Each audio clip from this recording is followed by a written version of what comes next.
Hello, everyone, and welcome to the Quorum Podcast. This is where academic medicine meets remote, austere, and resource-limited areas. Welcome back to the program. This is Aebhric O'Kelly. This week, we are joined by Jonathan Downham, who is an advanced critical care practitioner, a nurse, and an associate professor at the University of Warwick. Jonathan, welcome to the program.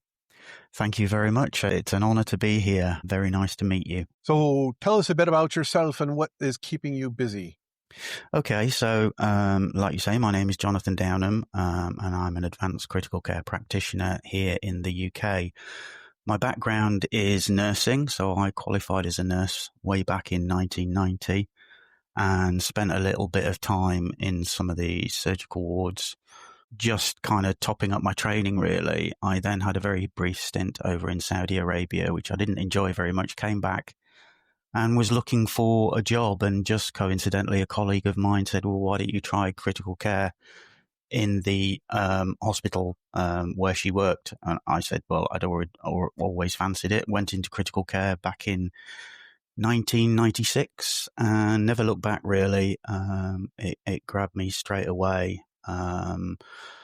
I then worked there for, I've been there ever since, but I worked there for a little while. Then I went and did a postgraduate diploma in anaesthetic practice with a view to becoming an anaesthetic associate.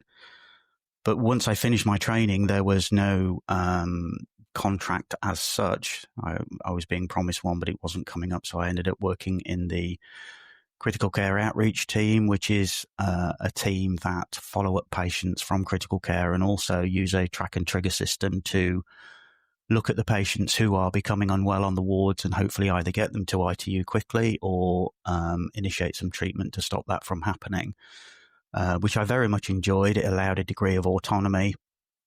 You get out and about on the hospital floor to see the patients there and to interact with the staff, which was good fun. And then our very foresighted manager in intensive care said, we need some practitioners who are going to stay in intensive care and work alongside the junior doctors to do most, if not all of the jobs that they do as well. The reasoning behind that and the reasoning behind the advanced critical care program was that it was noticed that there was a shortage of doctors coming through, and also those doctors that did come through would often stay for 4 to 6 months at a time. They'd come in very fresh to ITU. They would have to be trained up to do a lot of the jobs that were needed, and then they would move on, and you'd go round and round this cycle again and again. And the view was that there was a lack of consistency of practitioners within the unit who were specialised in critical care itself. So the idea was that we would be trained up to postgraduate and then master's level in many of the skills that were required for critical care, and we'd then work alongside the junior doctors, providing that consistency, meaning that there wasn't this void every time that they moved on. So that's where I ended up going then, and it's something that's developed in the UK very well over the last few years. I think we were one of the early sites to do it, along with Exeter down in the south. And now pretty much most critical care units in the country, certainly the medium to bigger ones, do have advanced critical care practitioners in their workforce. So that's where I am now, loving my job and making use of many of my skills. That's very interesting that your advanced clinical practitioners and you as an advanced critical care practitioners walk side by side with doctors at the same level of junior doctors, even though the ACP and ACCP is a nurse or a paramedic. Yeah, absolutely. And, it's nurses, paramedics. We've even got some physios coming into the role now, training. The requirement really is just experience within the NHS system, some good experience. These people have been working in the NHS in the role that they've been identified as for several years, usually at a relatively senior role, junior sisters, junior charge nurses. So they are required to have a degree of experience. I know there's been a bit of a debate over here about the physician associates, which is a slightly different role in that the physician associates are coming straight from universities with science degrees and then being trained up to work alongside the doctors, but not quite in such a complete role. Whereas the advanced clinical practitioners or the advanced critical care practitioners are from the NHS workforce and do have a level of experience. I think from my point of view, the advanced critical care practitioner fulfills many different roles. The training of the junior doctors can be undertaken to a degree by the ACCPs. Obviously, we become very good at putting things like central lines in, arterial lines, dialysis lines. And whereas in the past, it was often quite difficult for the juniors to be trained because the registrar or the senior doctor was off doing something else on the wards or, was busy elsewhere. So training these people to do these things, which are all quite keen to do when they first come in, was very difficult because there was no one there. Whereas now we can fulfill that role. And I think there was a little bit of concern from some of the doctors that we were taking away their training opportunities, whereas actually I think we're adding to them. I see myself as one of the things that the trainees will often ask me is, where do you see me at the end of my training? And for me, it's a question of, okay, I want you to be able to take a very, very sick patient, let's say on the ward, who's, for example, seriously septic. And I need you to be able to package that patient. So I need you to be able to put the lines in. I need you to be able to intubate them if necessary. I need you to start the vasopressors. I need you to start the antibiotics. And then whilst you're doing that, the more senior doctors are going to be in the background working out exactly what's wrong with the patient, what treatment pathway they're going to take. And you can then present ITU with this package patient who has had the interventions at the earliest possible moment in order to make sure that we can diagnose and treat them. And for me, that's the role of the ACCP. The cleverer stuff comes later because, we have what's called the 4 pillars of advanced practice and education, research and audit, and all those kinds of things are also involved.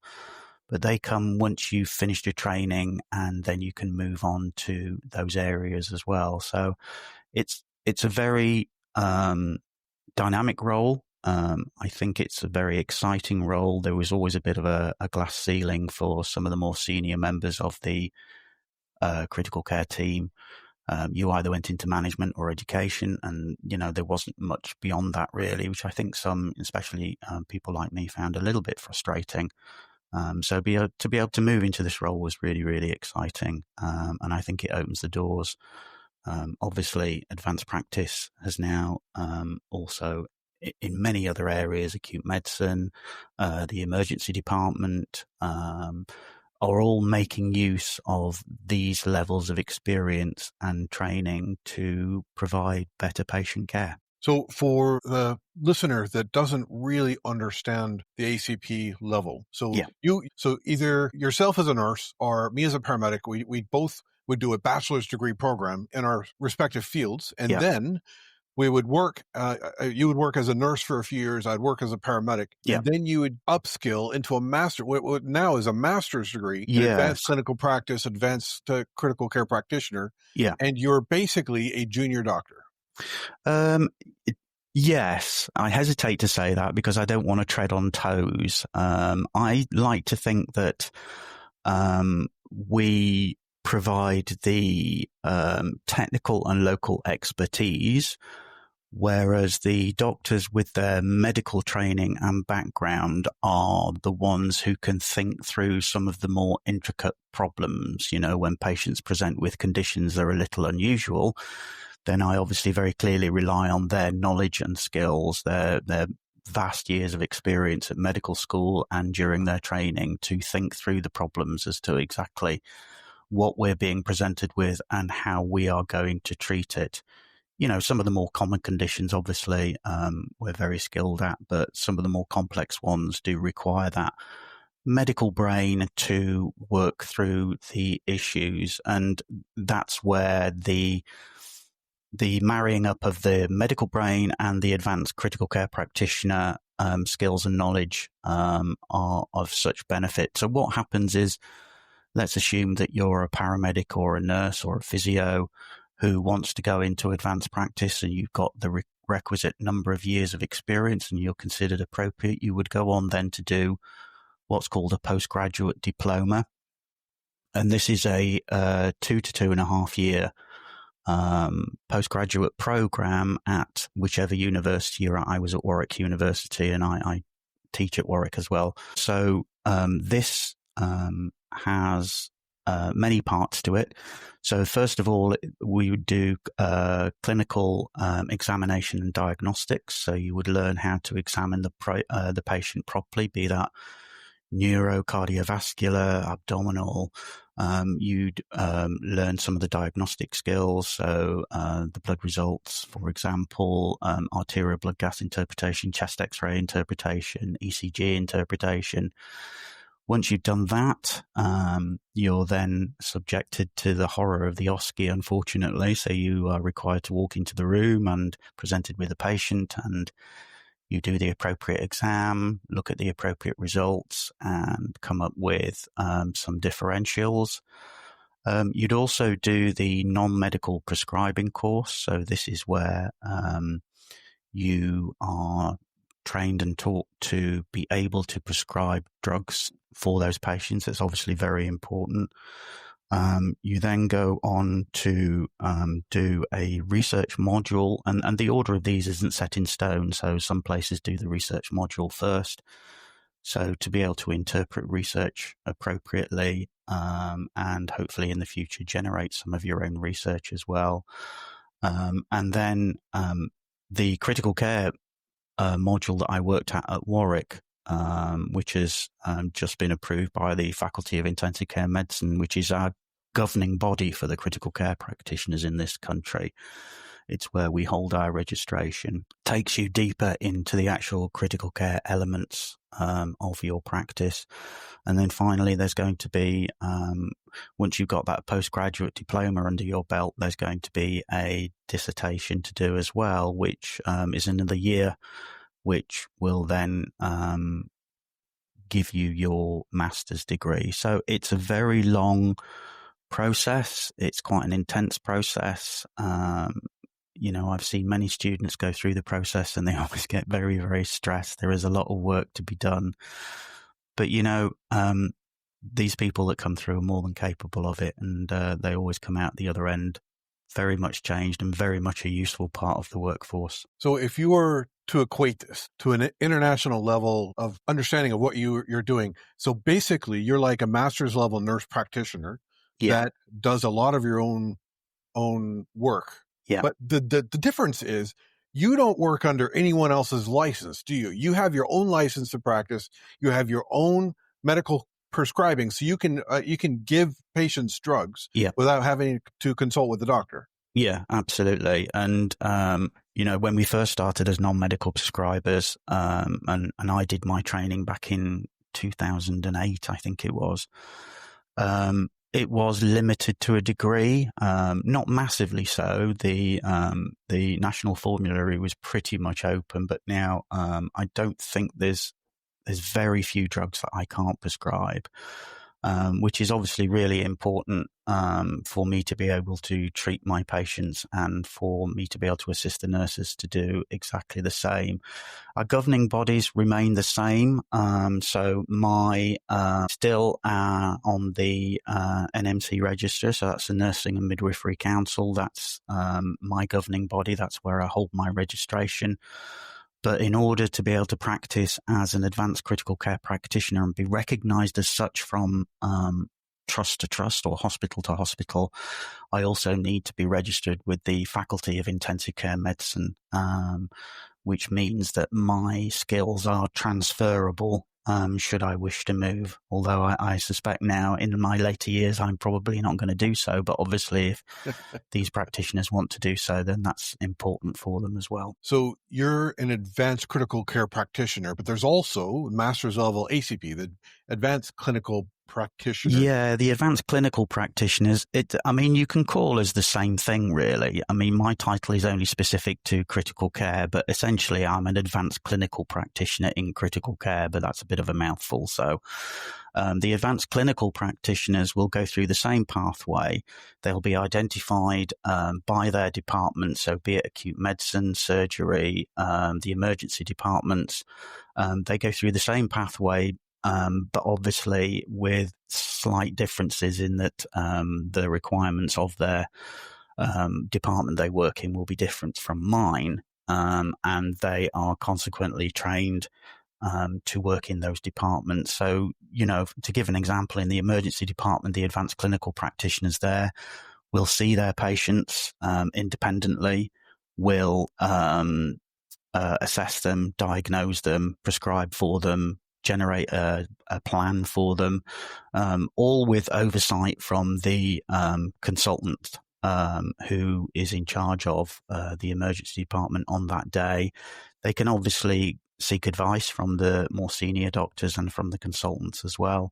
But certainly the ones that have been in the role for some time now are probably as independent as can be, and indeed the junior doctors will often go to them for advice now because they've just got the experience and knowledge of having worked in the same department for many, many years. So it's something that has kind of grown and grown and grown over the years here in the UK. And I think it's a model that works very well at the moment. It helps the junior doctors with their training. It ensures consistency within the department, and it helps those people who don't necessarily want to go down the educational management line move forward with their career and still feel highly valued and competent as a result. So it sounds to me like that's a profoundly needed niche because you provide continuity. You provide so the junior doctors will come, do their time and leave after 4 or 6 months, but you're there. This is your job. And that means that there's going to be the collective knowledge that happens within your unit stays within, and it doesn't leave once the junior doctor leaves. It's you are the ones that are going to keep that knowledge from year to year. Yeah, and we're also there to ensure that things like standards are maintained. We're aware of the things that we want doing and the ways that we want to do them, which sometimes on a busy unit can go astray if things aren't kept an eye on. So we're very much the gatekeepers of the standards within the critical care as well.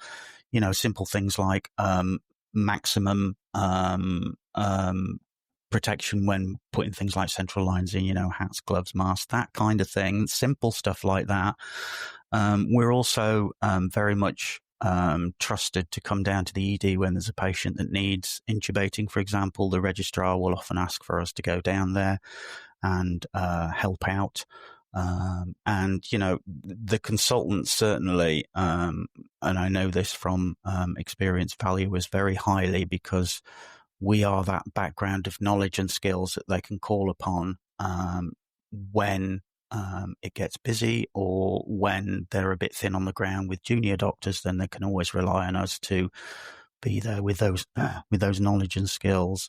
And I think the more senior advanced clinical practitioners are the ones that are starting to drive practice forward as well. We're not just simply a pair of hands anymore. We're the ones who are doing the audits. We're the ones who are doing the studies.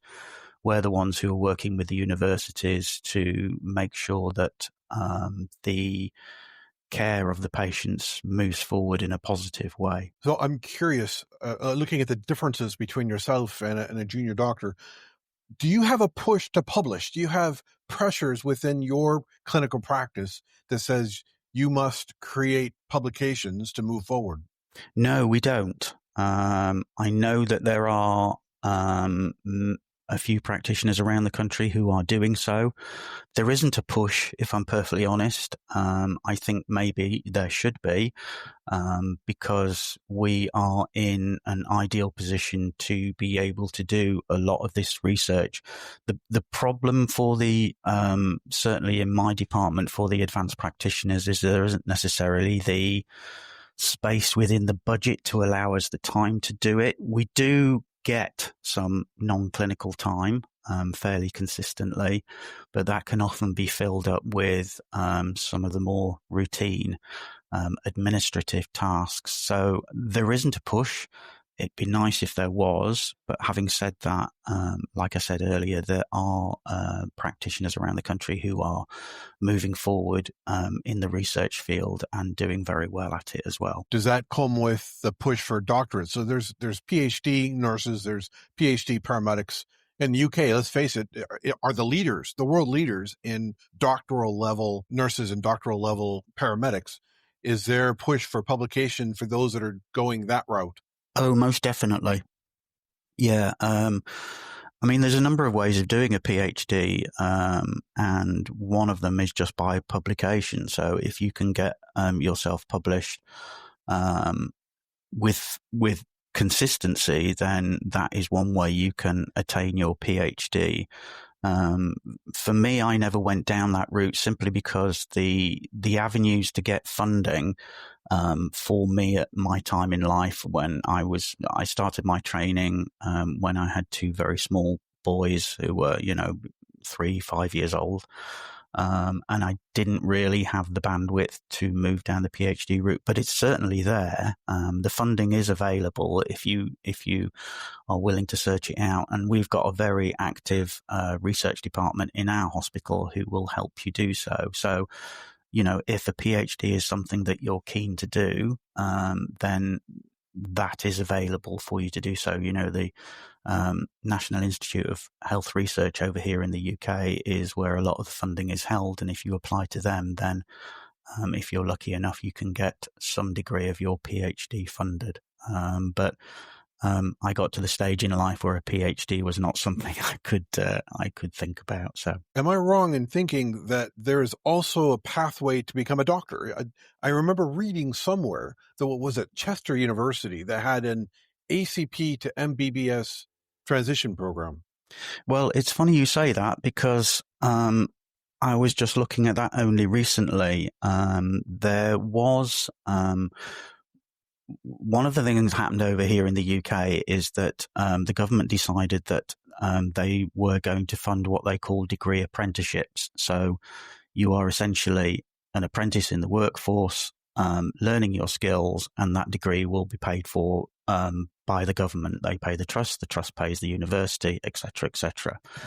And there was, I think at one point, there was rumored to be a doctor apprenticeship route. Now, I believe that is not continuing at the moment. The government is looking at various ways of increasing the medical workforce because, like everywhere around the world, we're short of doctors, we're short of nurses. And I think the government is re-looking at that now. I did see, I can't remember which university it was, but I think it was one of the ones in London, was looking at a similar type program.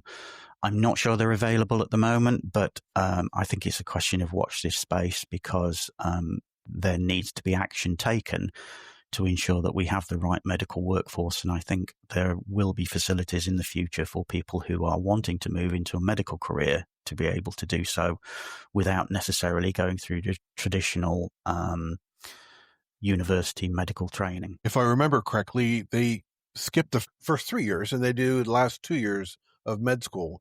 Yeah, I think it's something like that. I don't know it that well, if I'm perfectly honest, but I know that there are ideas out there that will help that move forward. Is the pay roughly the same from yourself and a junior doctor? Yes, probably reasonable parity. The pay obviously only changes once you get to kind of senior registrar and consultant pay levels. Then there is a difference, which is, from my point of view, absolutely appropriate. Ultimately, the consultant who's on the floor for that particular day is the one taking responsibility for the patients and the decisions, and they're our brains for the day.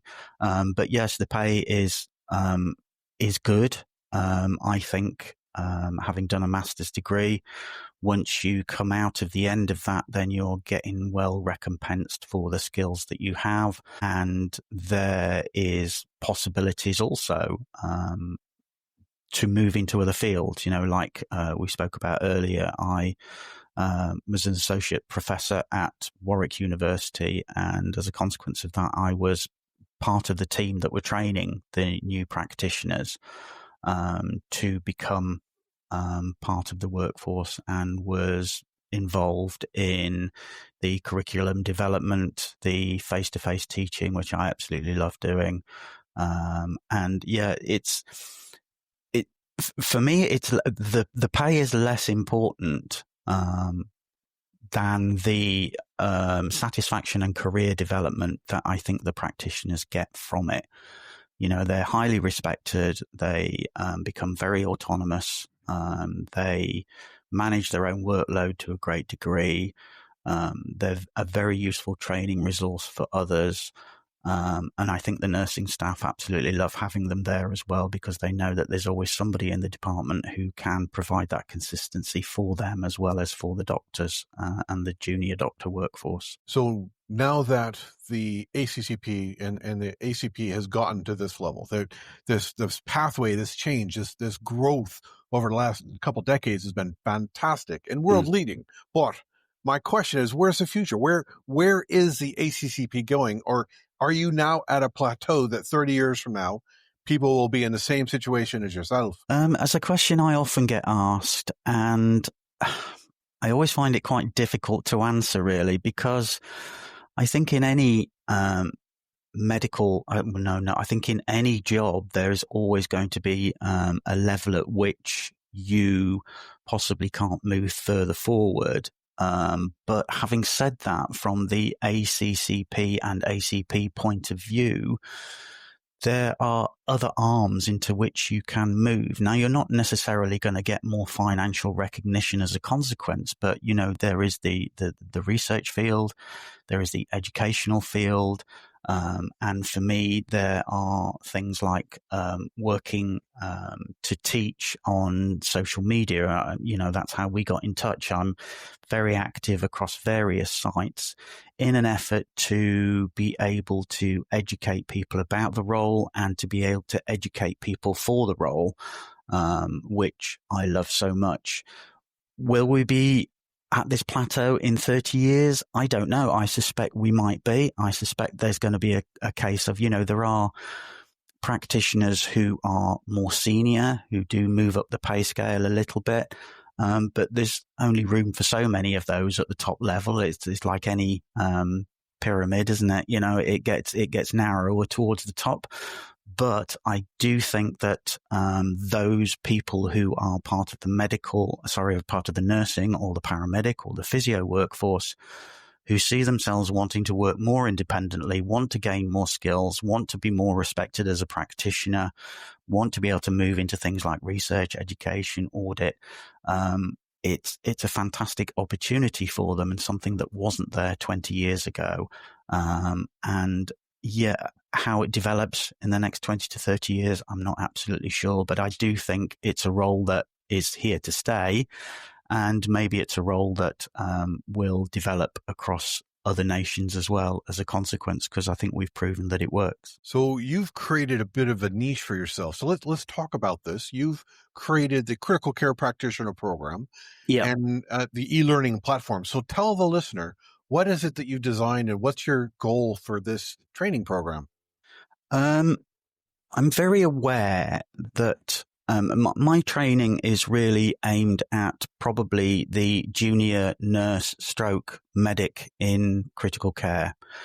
I think some of the things that we don't do well, for example, are training people on mechanical ventilation. I think we sometimes don't necessarily know which buttons to press to change the patient's outcomes.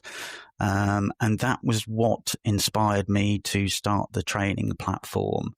I actually, just to go back a few years, I am a bit of a geek and I wanted to build a website. So I built a website, learning the knowledge and skills to do so. And then I wasn't exactly sure what to do with it. But I had a conversation with somebody who is very dynamic in nursing. And I thought to myself, well, if I'm having a conversation with this person, it's gone then. The conversation has disappeared. So why don't I record it and make a podcast? And that's really where it started. The advantages of the podcast for me is that I get to speak to people like you. I get to speak to people around the world. You know, I've spoken to people in America, New Zealand, Australia, all over the world, picking their brains about their skills and experience, talking to them about their research, and then just putting those out as a podcast for other people to listen to. And the geek in me then wanted to make some YouTube videos. The room I'm sitting in at the minute has got lights and green screens and all kinds of stuff going on, so that I could make YouTube videos teaching about those as well. And then I also then went on to develop a course which is available on my website for people to access, which covers respiratory and cardiovascular care of the critically ill. It's a course that's growing, which is mainly video based. So it was a chance for me to A, play with my toys, and B, connect with people in critical care and give the other people a chance to understand their knowledge and experience. You know, I got to go to a few conferences, and it's an ongoing learning process for me. And my motto is, as I learn, you learn too. So that's always been my attitude. And the geek in me gets to play at the same time. That is interesting. I started the critical care program at Quorum because I didn't know anything about critical care. And the best way for me to learn is to sit in the back of the classroom and listen to the topics again and again until they finally filter into my skull. I convinced Dr. Chubba Diasegui to create our Masters of Osteocritical Care program for very selfish reasons. It was because I needed to learn this. And the best way for me to do it is to hear Dr. Chubba again and again and again talking about critical care. So how would someone find your podcast and your website? Well, the website is criticalcarepractitioner.co.uk. The podcasts are on there. My blog is on there. The access to the YouTube video is there, and also to the teaching course. So you just go there. If you type in critical care practitioner into Google or Jonathan Downham into Google, I think I filled pretty much the first page with various activities. So that's probably another way to find me. Nice. Well, Jonathan, my final question for you is this. What advice do you have for the new doctor, the new nurse, the new medic who is just starting out on their career in austere medicine? There's three important words: I don't know, when asked a question. So always be prepared to use those. I don't know. Because if you say, I don't know, hopefully somebody is going to be able to tell you what you don't know. The other thing is to be constantly engaged with those around you. The people I love teaching the most are the ones who ask the most questions. And I'm exactly the same. If somebody asks me a question and I don't know the answer, I will tell them I don't know, but I will go out and find out. There is no excuse these days for not knowing something. Certainly since the advent of the internet, and now with things like AI, there is absolutely no excuse for not knowing something. So, you know, people say to me, I'm not clever enough. And my answer to that is there's no such thing as clever. Clever is where curiosity meets endeavor. So if you're curious about something and you're prepared to work out to find out about that thing, then that's what clever is. It's not a state of mind. It's just a behavior pattern, if you like. I have always endeavored to find things out, to learn new skills. I didn't know how to set up a YouTube channel. I didn't know how to make a website. I didn't know how to connect with other people via a podcast. But I went and found out, and there's no excuse not to these days. So, if you want it, go out and find out about it. Find the right people to talk to. Use social media like this. There's many people out there who are really keen and enthusiastic to see the younger members of the paramedic, nursing, and physiotherapy professions come through and work in advanced practice, and we are very keen to help you do so. That's good advice. Jonathan Downham, it's lovely to have you as a guest. Thank you for creating excellence for the advanced critical care practitioner. Well, thank you very much. It's been lovely to chat to you, and I hope your audience will get something from this. This has been a presentation from the College of Remote and Offshore Medicine. If you would like to earn CPD credits for this podcast, you can join the Council of Members. Being a member of the college gives you free CPD credit, free access to our virtual field guide, and discounts on our e-learning courses. You can join the team on our college website at quorum.edu.mt.